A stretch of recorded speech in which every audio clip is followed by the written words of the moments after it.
তোমরা এতদিন যে ব্লগগুলো দেখছিলে তারই লাস্ট এবং অন্তিম পর্বতে আমরা চলে এসেছি। তো এটা ছিল সেই দিন যেদিন ওখানে পৌঁছেছিলাম। এর আগের ব্লগটা দেখেছো। আর এটা হচ্ছে সেই মুহূর্ত যখন আমরা খাবারগুলো দিচ্ছিলাম আর কি সবাইকে।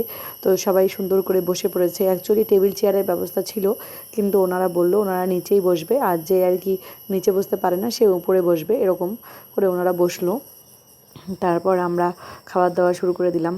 সত্যি আমার জীবনের একটা স্বপ্ন যে এইভাবে পূরণ হবে এত তাড়াতাড়ি, এত হঠাৎ সিদ্ধান্তে, মানে আমি কখনোই কল্পনাও করতে পারিনি যে আমার এতটা শরীর খারাপ। কিন্তু ওখানে সকালবেলা যখন গিয়েছিলাম সত্যি শরীরটা অটোমেটিক ভালো হয়ে গেছে। আমার মনেই হচ্ছিল না যে আমার শরীর খারাপ, কিন্তু হ্যাঁ, মনের মধ্যে একটা কোথাও ভয় ছিল যে আমি কি করে এতগুলো লোকের খাওয়ার অ্যারেঞ্জমেন্ট করে নিয়ে যাব, সময় মতো দিতে পারবো কি না, সব কিছু ঠিকঠাক হবে কি না।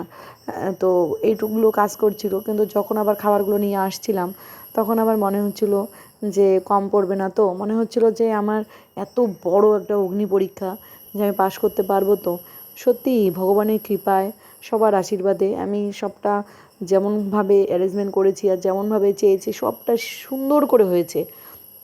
তো যাই হোক, সবটা এইভাবে দেখালাম তোমাদের সব কিছু কেউ খারাপ কমেন্ট করবে না। অ্যাকচুয়ালি আমি চাই আমার মতো তোমরাও দু একটা দিন নিজেদের ব্যস্ততম সময় থেকে একটু সময় বের করে এনাদের সাথে একটু কাটিয়ে আসো।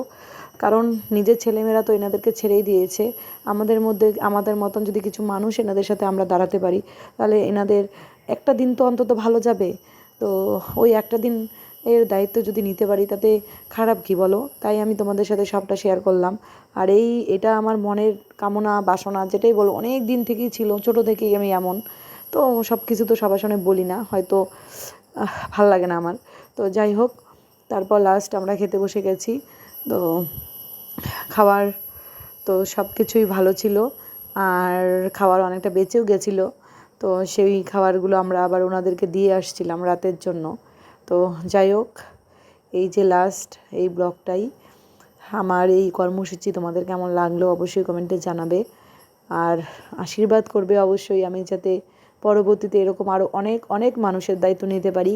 আমারও মনের অনেকটাই ইচ্ছা এরকম অনেক কাজ করে যাওয়ার। তো তোমরা পাশে থাকলে, ভগবানের আশীর্বাদ থাকলে আমি অবশ্যই পারবো। একটা চাকরি পাওয়াতে যতটা না আমি খুশি, তার থেকে অনেক বেশি খুশি হয়েছিলাম ওইটুকু সময় ওনাদের সাথে কাটাতে পেরে। তো যাই হোক, আজ এই পর্যন্তই। আবার দেখা হবে সুন্দর একটা ব্লগে। সবাই ভালো থাকবে, সুস্থ থাকবে। টাটা।